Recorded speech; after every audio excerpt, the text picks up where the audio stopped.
Haremos lectura a la epístola del apóstol Pablo a los Colosenses, capítulo 3, versículo 15 y hasta capítulo 3, versículo 15 hasta el 4:1. Y dice así la palabra del Señor: que en el corazón de ustedes gobierne la paz de Cristo, a la cual fueron llamados en un solo cuerpo, y sean agradecidos. La palabra de Cristo habite ricamente en ustedes. Instrúyanse y exhórtense unos a otros con toda sabiduría. Canten al Señor salmos, himnos y cánticos espirituales, con gratitud de corazón. Y todo lo que hagan, ya sea de palabra o de hecho, háganlo en el nombre del Señor Jesús, dando gracias a Dios el Padre por medio de Él. Ustedes, las esposas, respeten a sus esposos como conviene al Señor. Ustedes, los esposos, amen a sus esposas y no las traten con dureza. Ustedes, los hijos, obedezcan a sus padres en todo, porque esto agrada al Señor. Ustedes, los padres, no exasperen a sus hijos para que no se desalienten. Ustedes, los siervos, obedezcan en todo a sus amos terrenales, no solo cuando los ven, como si quisieran agradar a sus semejantes, sino con sinceridad de corazón, por temor a Dios.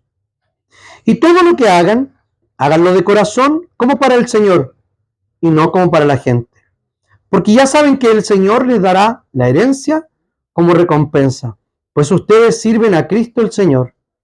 Pero el que hace lo malo recibirá el pago del mal que haya hecho, porque ante Dios no hay favoritismos. Ustedes, los amos, sean rectos y justos con los siervos, pues ya saben que tienen un amo en los cielos. Oremos al Señor. Amantísimo Señor, te damos gracias por tu palabra.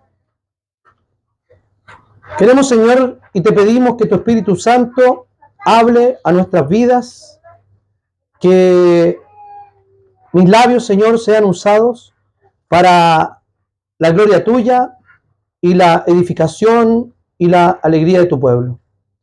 Te pido, Señor, que por esta palabra tú nos instruyas, nos exhortes, Señor, y nos llames al arrepentimiento, a corregir el rumbo, a hacer de verdad todas las cosas para agradarte a ti y no a los hombres. Te agradecemos, Señor.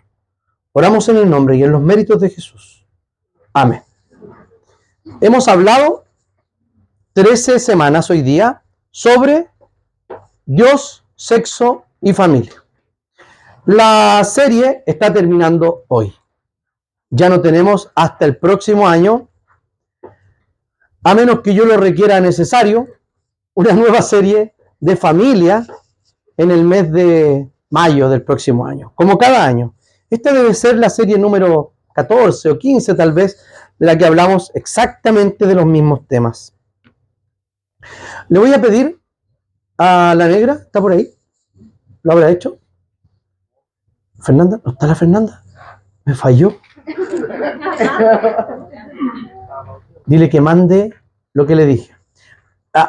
En esta semana comenzaron los Juegos Olímpicos en París 2024. Si quieren ver una mejor versión, vean una de un tiburón que se come a los nadadores de los Juegos Olímpicos, ¿cierto? Es mucho mejor esa película que la versión real de París 2024. Hemos podido ver las imágenes. Si llegan a los celulares, díganme que llegó, por favor, la imagen. Les va a llegar a sus celulares una imagen que apareció en el opening de los Juegos Olímpicos. ¿Y saben lo que es? Es una Santa Cena. ¿Ya vieron la Santa Cena? ¿Les llegó? No, no ha llegado. Gracias, negra. Está mandando. Entonces, fíjense que hay una Santa Cena y está bajo la Santa Cena de Da Vinci, ¿cierto? Que ha tenido muchas interpretaciones. ¿Llegó? Ya. Que ha tenido muchas interpretaciones, sobre todo cuando la gente creyó que el Código Da Vinci era una especie de documental histórico y no una película, ¿cierto? Ahora podemos ver que aquí hay una blasfemia evidente, ¿o no? Podemos ver que en esa imagen está representada la cultura, o más bien dicho, la era terapéutica. ¿Qué es la era terapéutica? Hay un filósofo llamado Rief que habla de esto en un libro que se llama acerca de la era terapéutica. ¿Qué significa eso? Que todo lo que hagamos y nos hagan debe necesariamente contribuir a nuestro bienestar físico, espiritual, material y en todas las áreas de la vida. Allí parte, por ejemplo, las razones por las cuales la gente es cancelada por decir una cosa u otra. Yo estaría terriblemente, todos aquí estaríamos terriblemente denunciados si a la negra se le ocurre presentar una denuncia de que aquí le decimos negra.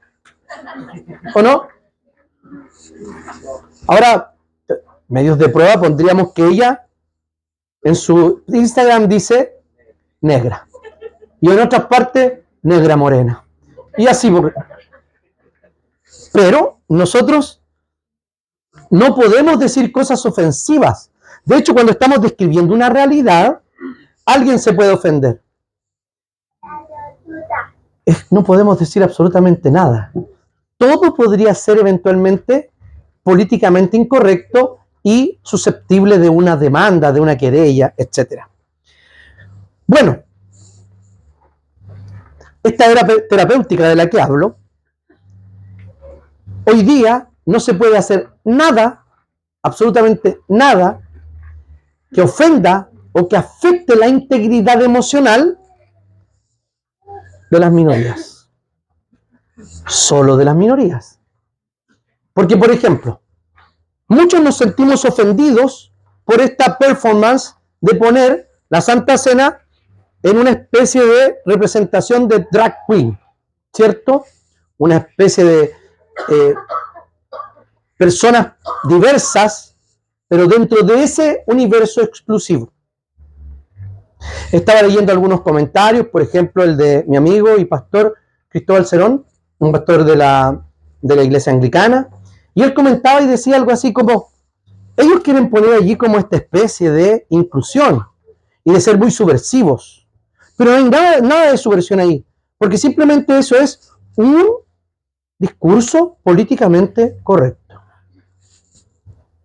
No les importa ofender 2000 años de tradición y cultura, ni tampoco les importa ofender a las iglesias y religiones judeocristianas que han promovido esa cultura de desarrollo, pero tampoco les importa ofender a Dios, tampoco les importa ofender a Jesús. Pero no basta que venga un desastre, ¿para qué? Para que esas personas que han ofendido a Dios y lo han tenido siempre en la periferia, dicen, un Dios bueno no permitiría que pasara esto. Y le echan la culpa a Dios. Esta cultura está muy proclive a no ofender a absolutamente nadie y tener cuidado con todos, excepto con la verdad, excepto con Dios. Ellos creen que nos están ofendiendo. La verdad es que yo no me siento ofendido. Yo me siento, hay cierta ofensa, obvio, pero aquí está siendo ofendido el Rey del Universo. Y estoy seguro que el Rey del Universo no deja por inocente a aquel que es culpable. Y probablemente a algunos de ellos el Señor los va a salvar. No lo sabemos. Pero ¿saben qué? La mesa realmente inclusiva, como estoy citando a Cristóbal Cerón, es aquella que está abajo. Porque esa sí que es una mesa inclusiva. Estaba Mateo, cobrador de impuestos. Pongámoslo en chileno. ultra pinochetista. Allá. Y teníamos a Simón el Celote y probablemente a Pedro acá, del Frente Patriótico. Manuel Rodríguez, ¿cierto? Entrenado por las FARC, etc. Amigo de Yaitul. Y tenía esos extremos en la misma. Fíjense, había gente común y corriente, como Juan, que era un cabro. Perdón, hermanos peruanos, un niño.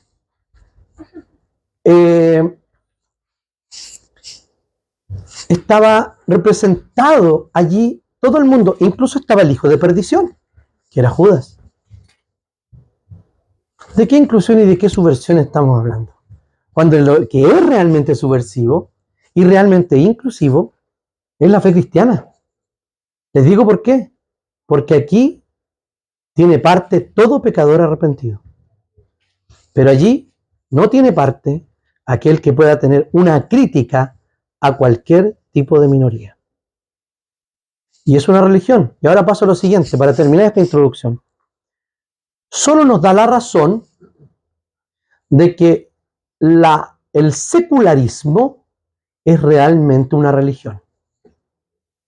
Porque tienen sus propios sacramentos, sus propios sacerdotes que están allí, su propia inquisición, su propia redención. Y la redención es terapéutica. ¿Qué quiere decir? Que ellos se redimen cuando todo se les provee para su propia expresión interna y personal de aquellos que en ese minuto ellos quieren ser. O sea, es el Renacimiento, la Revolución Francesa y todo aquello que va allí de centrarse en el hombre y en la comunidad, llevada al extremo, porque ya ni siquiera es el ser humano el centro del pensamiento. El sistema solar en el que estamos hoy día no es el antiguo, que es Dios, y todo orbitaba en torno a Dios. O el sistema solar donde estaba el hombre y todo giraba en torno al hombre. Hoy día nuestro sistema solar es un multiverso. ¿Saben por qué?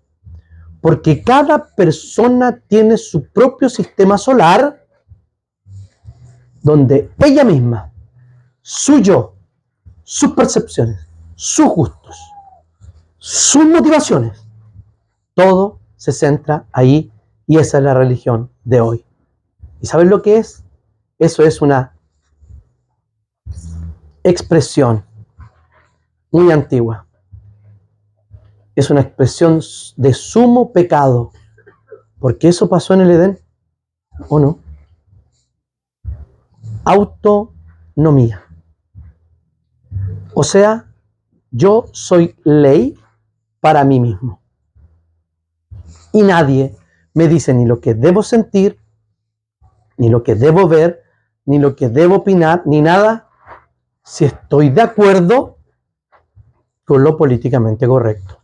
Esto se viene, para adelante se viene, queridos hermanos, claramente una persecución al cristianismo. Esto no es sin importancia. Y es por eso que debemos estar preparados para que Cristo vuelva al centro de nuestra vida. En esa imagen es cristocéntrica. ¿Saben por qué? Porque Jesús está sentado al centro de la mesa. Y les digo algo, nadie, ningún tipo de persona ha logrado reemplazar el lugar central de la mesa y sacar a Jesús de allí. Aunque la gente siga pensando ingenuamente que de alguna manera ha podido sacar del centro de la mesa, del centro del universo, del centro del cosmos, a aquel que es verdaderamente rey.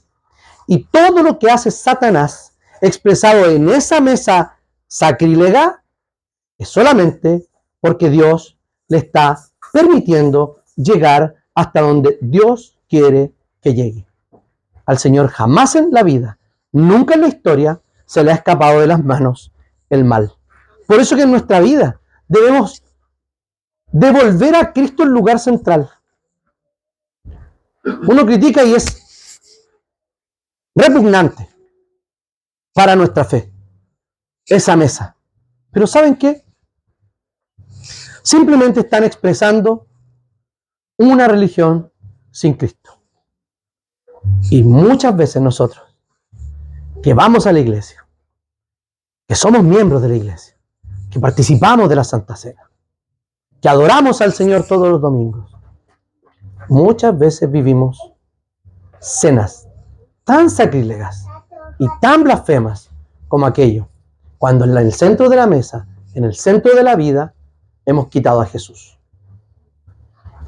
Entonces, ¿cómo vive una familia cristocéntrica? En primer lugar, hace todo como para Jesús. En el 17 dice, y todo lo que hagan, ya sea de palabra o de hecho, háganlo en el nombre del Señor Jesús. Y en el 23 dice, y todo lo que hagan, háganlo de corazón, como para el Señor y no para la gente. Fíjense que acá se utiliza esta palabra Señor para Jesús en un contexto tremendamente adverso. Tal como si nosotros dijéramos que Jesús es el centro de esa mesa, aunque todo el mundo quiera sacarlo de allí, resulta menos ofensivo y menos políticamente incorrecto, incluso judicialmente menos riesgoso para nosotros que lo que hacía el cristianismo de poner a Jesús como Señor. ¿Saben quién tenía el título de Señor? Esto ya lo he explicado muchas veces. En el mundo greco-latino, en Roma, el imperio romano, ¿quién tenía el título de Señor? El César. Él era el Kyrios. Y Jesús y los apóstoles toman para él el nombre de Kyrios. No era solamente religiosamente desde el punto de vista religioso, sino más bien era desde el punto de vista político muy peligroso para el imperio romano, porque era el Kyrios. De hecho, por ahí se metieron los fariseos y los doctores de la ley para decir, este se está haciendo pasar por el Señor. Dijo esto y esto otro. Y pusieron falsos testigos para decir un montón de cosas acerca de Jesús. Pero ¿saben qué? El señorío de Cristo, la idea de que Jesús es el Señor, es la clave para vivir una familia cristocéntrica. Como ya dijimos, era impensable, ya que el jefe no solo del imperio, sino también el jefe del hogar, era el pater familias, que tenía toda la autoridad sobre el hogar. Toda. Recordemos que la mayor cantidad de bebés abortados en el Imperio Romano han habido descubrimientos que en letrinas y en lugares como eso se han encontrado una gran cantidad de niños y de bebés, no niños, niñas y guaguitas, niñas, porque simplemente eran desechadas las mujeres al nacer como primogénita de una familia. Entonces, el primer lugar en la casa era del pater familias, del hombre. Y el jefe del imperio era el César, el Kyrios. Pablo no pretende aquí destituir ninguna institución, porque vemos que le habla desde los esposos hasta los amos. O sea, todos aquellos que componían la familia del siglo I en Roma, en el Imperio Romano. Hola, Renata. Lo que hace es, como siempre, recurrir al orden creacional. Cuando Jesús tenía que responder algo, ¿se acuerdan sobre el divorcio? ¿Es lícito darle a la mujer una carta de repudio por cualquier razón? Jesús no le responde primero eso. ¿Qué les dice? Así no fue al principio. Esto fue al principio. Y lo que pasó después, las concesiones de Dios respecto del divorcio fueron por la dureza de vuestro corazón.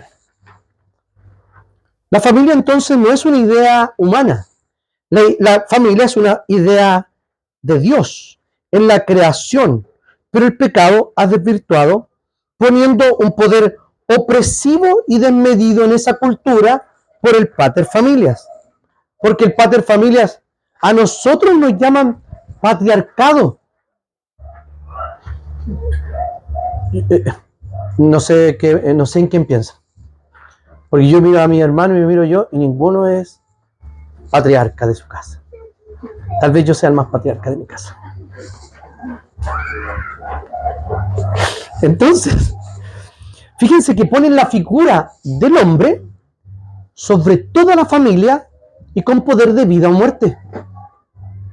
Entonces, claramente Pablo lo que viene aquí a hacer no es decir la familia está destruida. No, las familias las tenemos mal organizadas. Y como en todos los códigos familiares del mundo romano, como estos, aparecía siempre hombre y luego mujer. Aparecía primero padres, luego hijos. Aparecía primero amos y luego esclavos. No otro orden. Pero Pablo es tan subversivo que da vuelta el orden y les dice: esposas, respeten a sus esposos. Respecto a las mujeres y a los hijos, eran muchas veces abusados. Fíjense, incluso no solamente los esclavos de la casa, no solamente era para uso sexual de los amos, pero sí había mucho abuso sexual porque esas personas eran propiedad del paterfamilias. Entonces tenemos un contexto donde hay una terrible injusticia, muchos abusos, pero Pablo nos dice tenemos que eliminar la institución de la familia. Como lo dice ahora el feminismo, no ahora, sino desde mediados del siglo XX. ¿Recuerdan a la tsunamita Firestone? Que ella propuso un modelo para sustituir a la familia con comunidades diversas que no son padre, papá y mamá e hijos, sino que todos tienen el mismo lugar y todos pueden tener relaciones sexuales los unos con los otros, incluyendo los niños y los adultos, pero con la posibilidad no de ser un número de hasta 15 personas, decía ella, sino, esto está en su libro, La dialéctica del sexo, no solo que estas personas estén allí y se mantengan allí, no, porque tiene que ser dinámico, entonces tiene que trasladarse de aquí a allá. O sea, puede cambiar de grupo familiar, ella le llama de grupo comunitario, no quiero pecar de inexacto, pero no le llama familia, porque ella cree que hay que abolir la familia. El feminismo radical cree que hay que abolir la familia, ¿cierto? El diablo siempre que ha querido destruir a la familia. Siempre, porque es la creación de Dios sobre el cual se basan las naciones. Y es lo que se quiere destruir. Entonces Pablo nos dice, ya, la familia es un contexto de tanto pecado y de tanto abuso por parte de paterfamilias, lo que hace es meter a Jesús en la familia, quitarle el poder de total autoridad al paterfamilias y darle una autoridad delegada, no propia por ser el papá, sino delegada porque a Dios se le ocurrió que nosotros los hombres gobernáramos nuestras casas y ya no con un poder exorbitante de hacer absolutamente lo que queramos, sino de primeramente amar y servir. Nuestra autoridad como esposos está dada por Dios, delegada por Dios, pero no para transformarnos en el paterfamilias que tiene el poder de vida o muerte sobre su familia, sino aquel que la protege, aquel que la cuida, aquel que la sustenta, aquel que la dirige espiritualmente. Ese es el rol de nosotros, los hombres.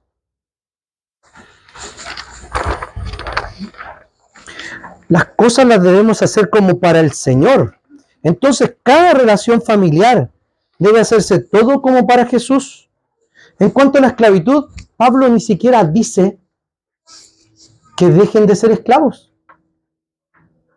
La esclavitud es muy diferente. Nosotros pensamos en esclavitud y pensamos en qué modelo. Estados Unidos.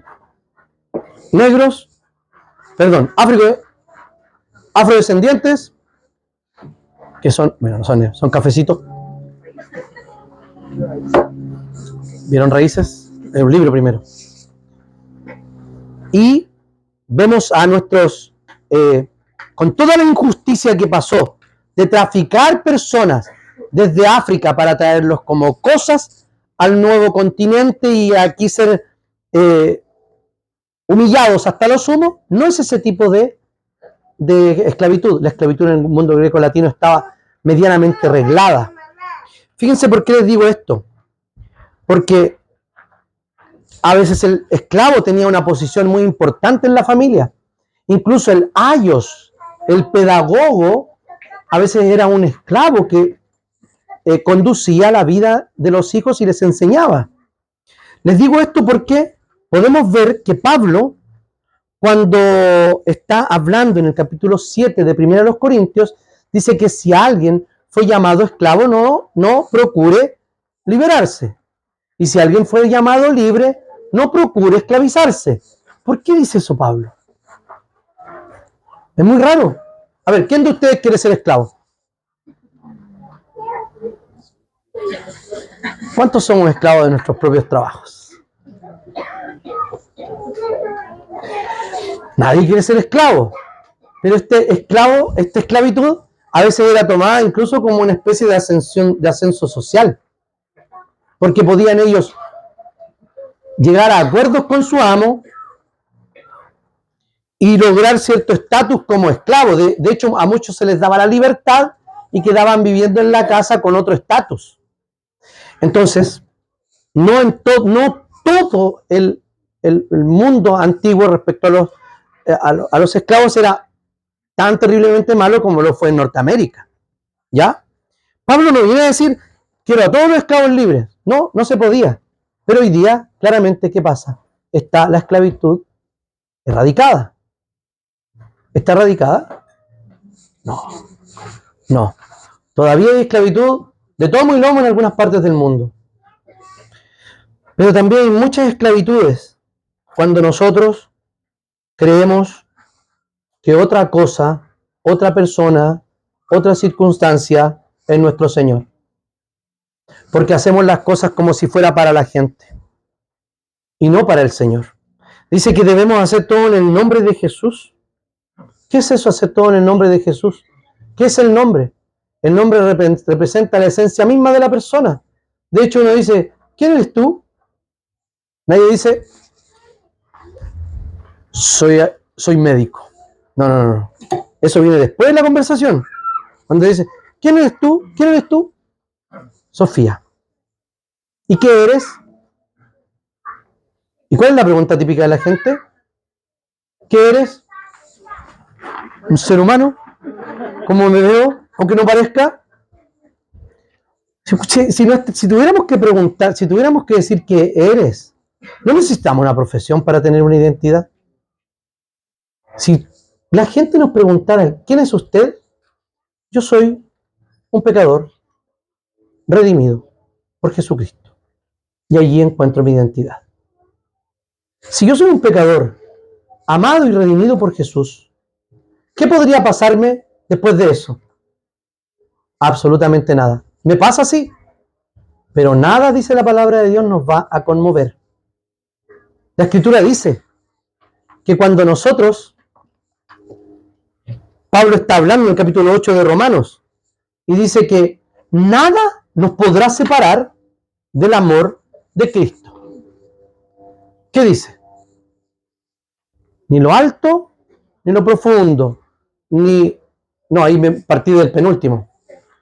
Voy a leer el texto para no estar blufeando. Lo voy a leer completamente. Claro, ni la vida ni la muerte. En Romanos, capítulo 8, nos dice así el texto que acabo de mal citar, que dice así: ¿quién nos separará del amor de Cristo? ¿Tribulación, angustia, persecución, hambre, desnudez, peligro, espada? Como está escrito, por causa de ti nos llevan a la muerte todo el tiempo. Somos contados como ovejas de matadero. Sin embargo, en todo esto somos más que vencedores por medio de aquel que nos amó.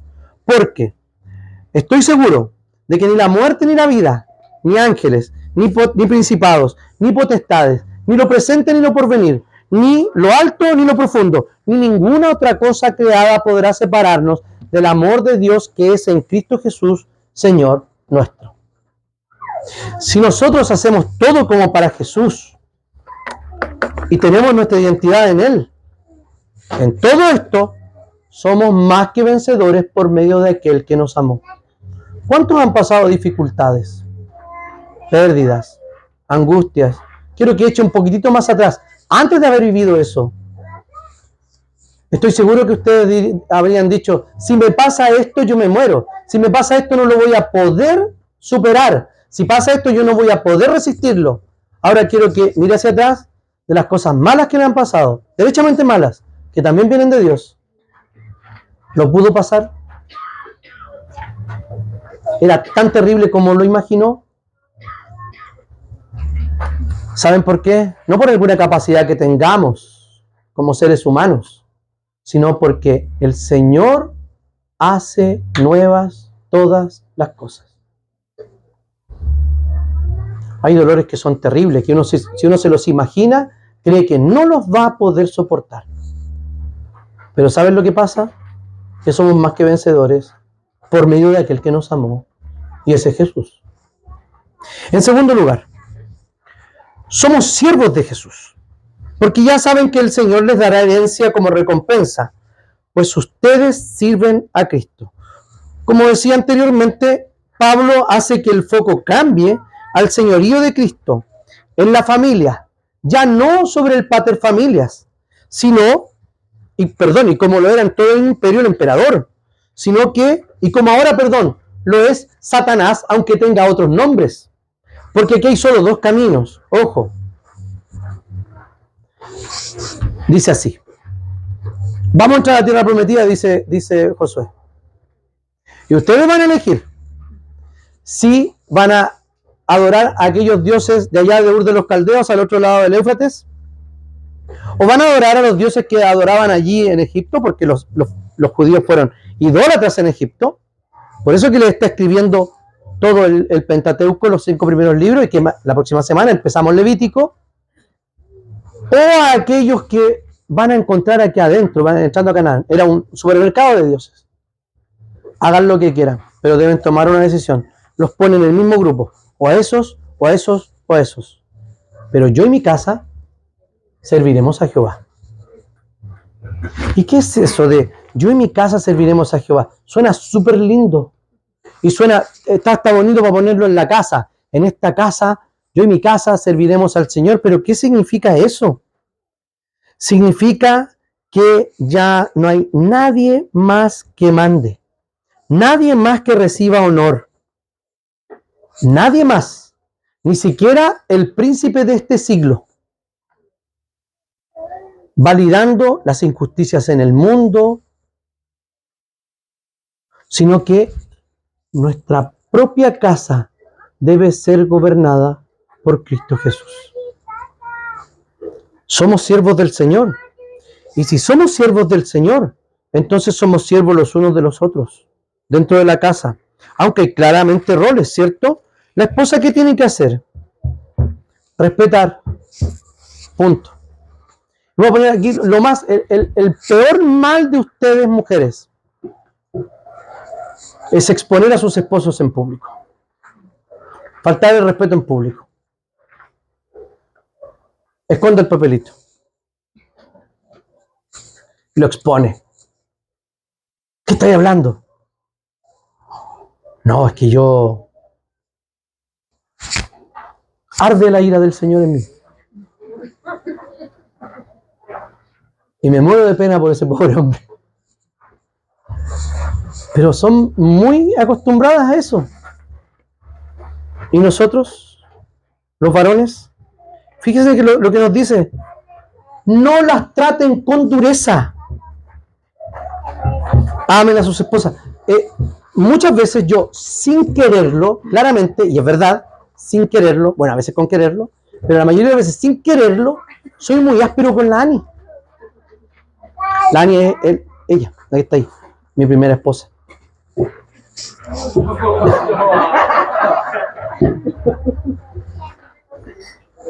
Mi amor, yo le digo algo así como, yo le digo, amor, haz esto por favor, y así me suena en el oído. ¿Cómo se rió? ¿De verdad que me suena así en el oído? Y yo cuando ella me está mirando así como, yo digo, ¿y qué te pasó? Le digo, amor, ¿qué pasa? Me hablaste mal. A mí me había sonado, pero en mi mente sonó perfecto. Somos ásperos con nuestras esposas.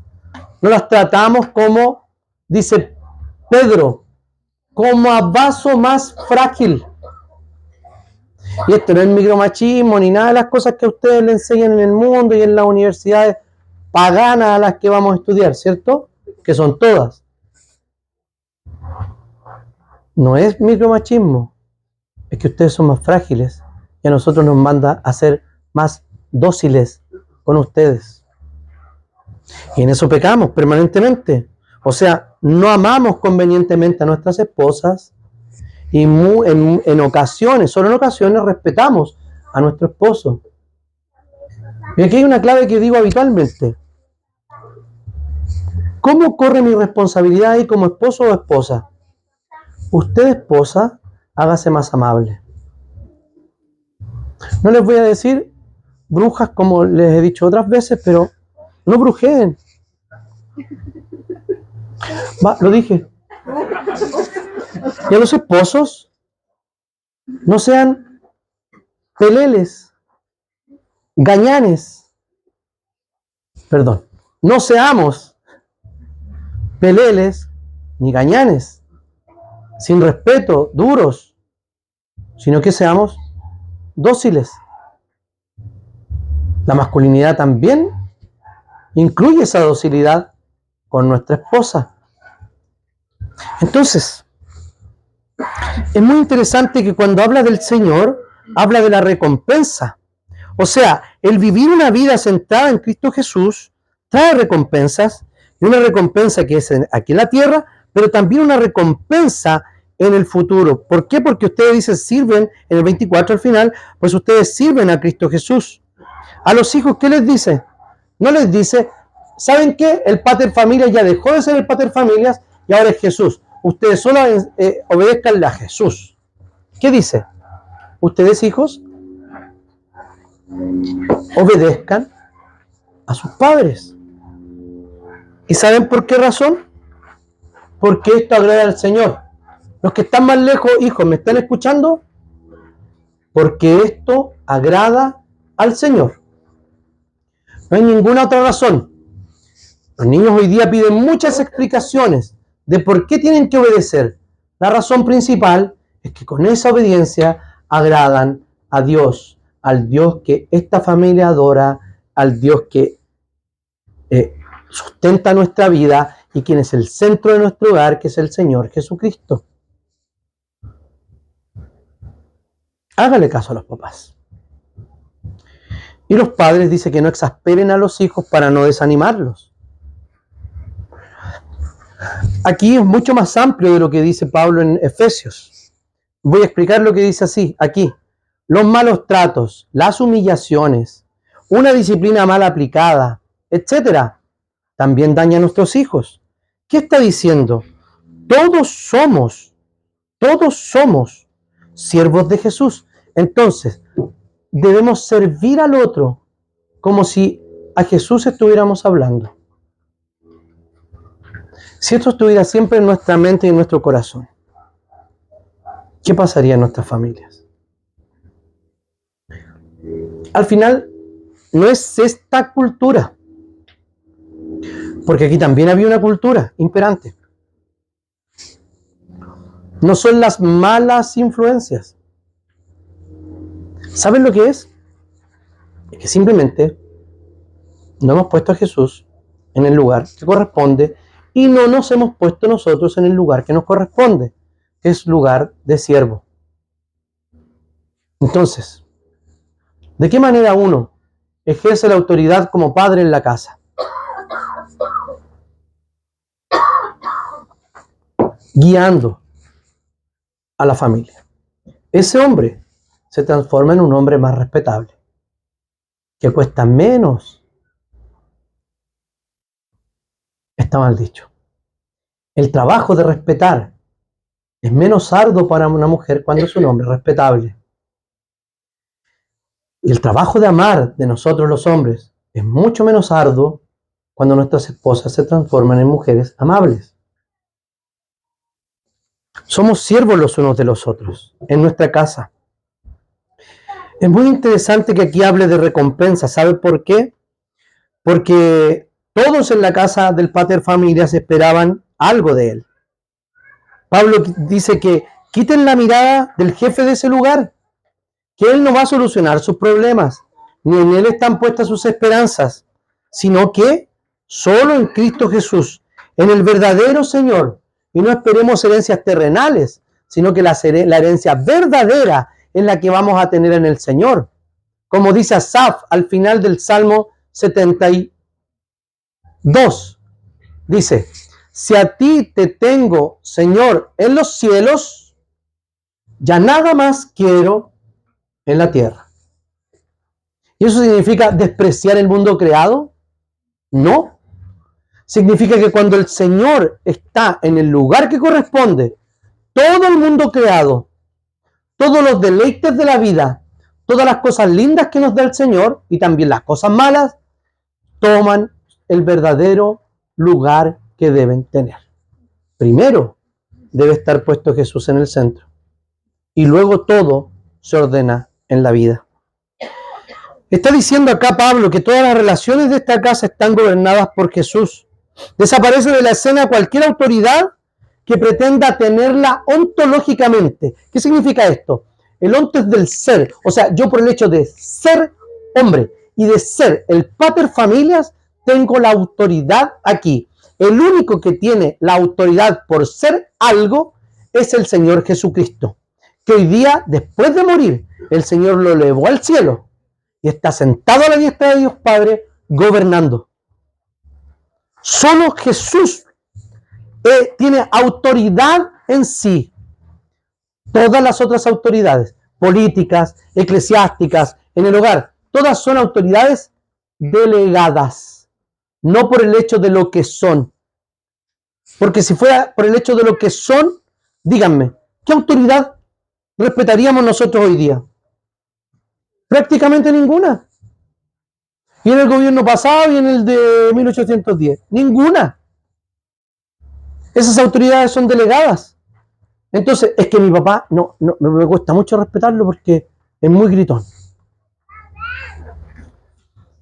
No le está pidiendo como es su papá. Dígale que es gritón. Después. Pero ¿saben qué? Le está diciendo que obedezca.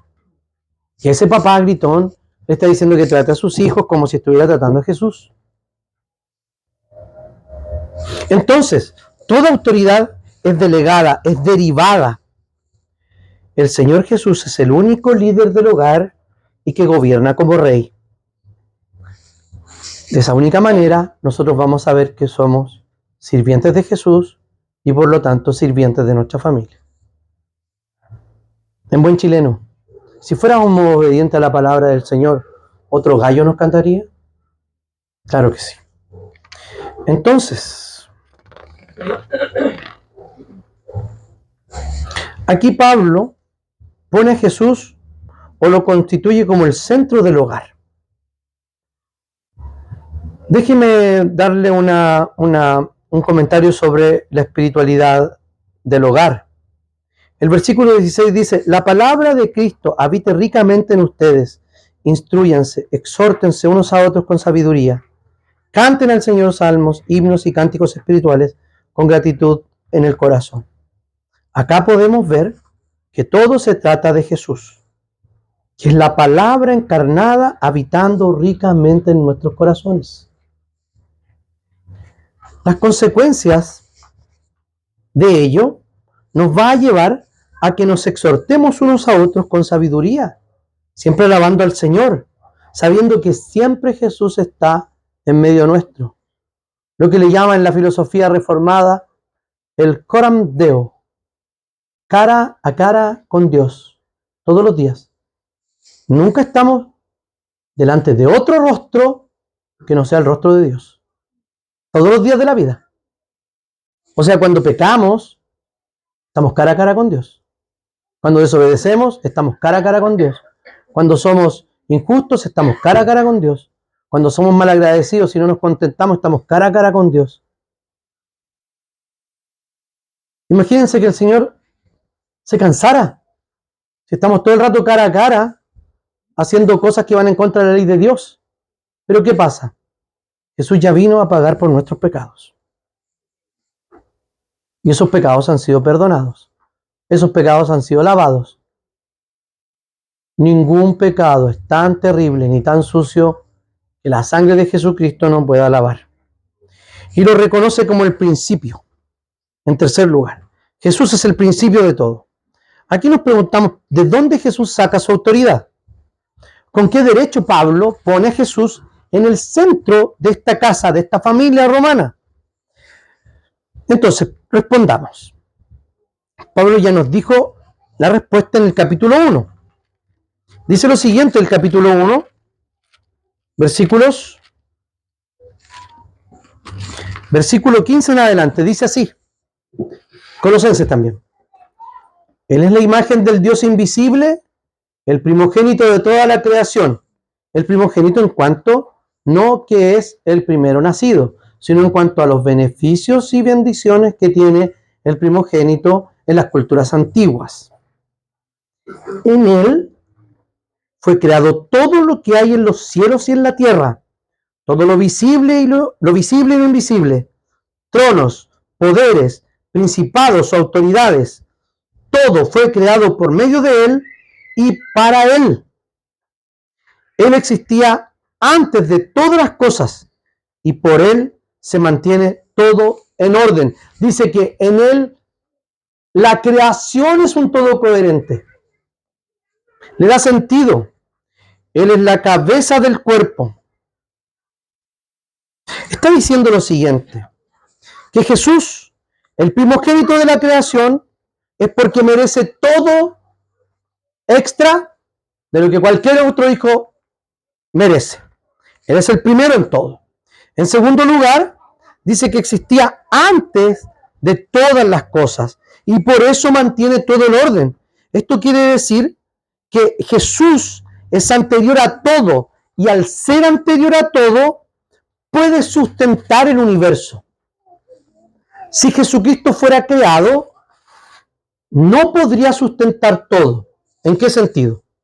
Porque todas las cosas tienen una causa y todas las cosas que fueron creadas tuvieron un no ser en algún minuto y luego un ser, ¿cierto? Llegaron a existir en algún minuto y todas esas seres y entidades que no eran y llegaron a ser son seres complejos o compuestos.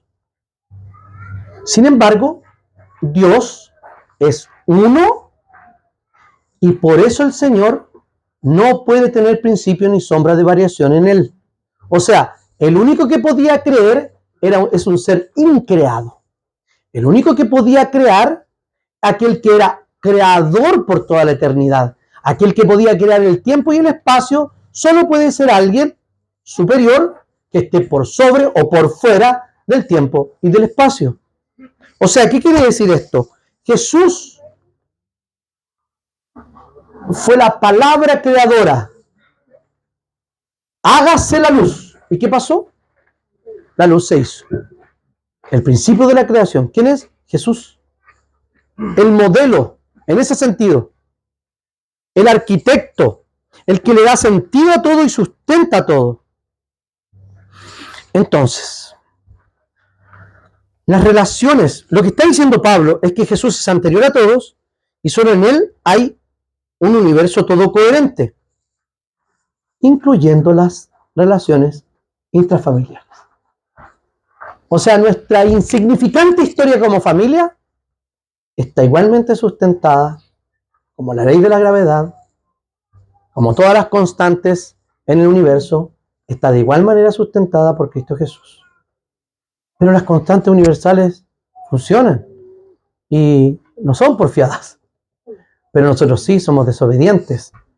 Tenemos que reconocer a Jesús como el principio de todo, como el gran sustentador de nuestra familia, sobre la cual se ha diseñado todo. La familia, como dije, no fue una creación ni una invención humana. Entonces, las relaciones familiares que no tienen a Cristo en el centro,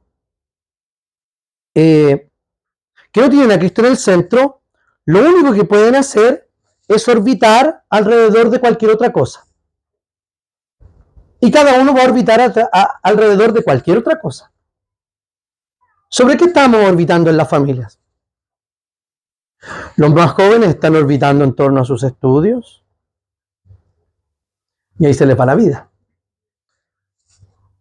Los más grandes están girando en torno a qué? A sus trabajos. Y los más viejos estamos girando en torno a qué? En torno a lo que es más impredecible. El futuro. Pensando en lo que va a pasar. ¿Qué cadera se me va a romper primero? Etcétera.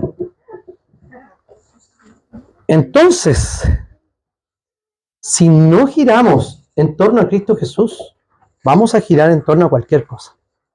Por eso tenemos que ponernos de acuerdo en la casa. Esta casa gira en torno al Señor. Entonces, para terminar, Pablo dice en el versículo 14 del texto, del versículo 3, dice que hay un vínculo perfecto entre todas las cosas, y sobre todo en las relaciones entre personas. Y sobre todo, revístanse de amor, que es el vínculo perfecto. Esta es la respuesta a todo lo que un hogar cristiano necesita. El amor. No el amor personal. No el amor propio que hoy día predican los psicólogos. Uno va a una terapia y ¿qué le dicen? Lo primero que tienes que quererte es tú. Ok, ¿quién está en el centro de mi universo allí? Yo. Y todos me deben algo. Y me veo hasta la pelusa del ombligo que tengo, porque estoy así de ensimismado.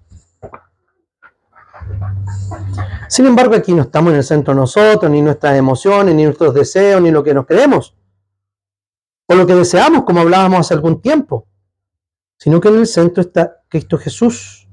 Ese amor que viene solo de Jesús y que fue derramado en nuestros corazones por medio del Espíritu Santo que nos fue dado, como dice el apóstol Pablo en el capítulo 8 de Romanos, nos dice que ese hilo conductor de todas las relaciones del hogar es el amor. Pero no ese sentimiento volátil que podamos tener, sino el amor de Dios, el amor que provee Jesús para esa casa.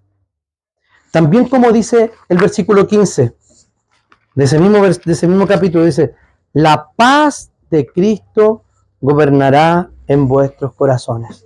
A ver, ¿quién quiere vivir alejado del amor en la familia? Yo creo que nadie.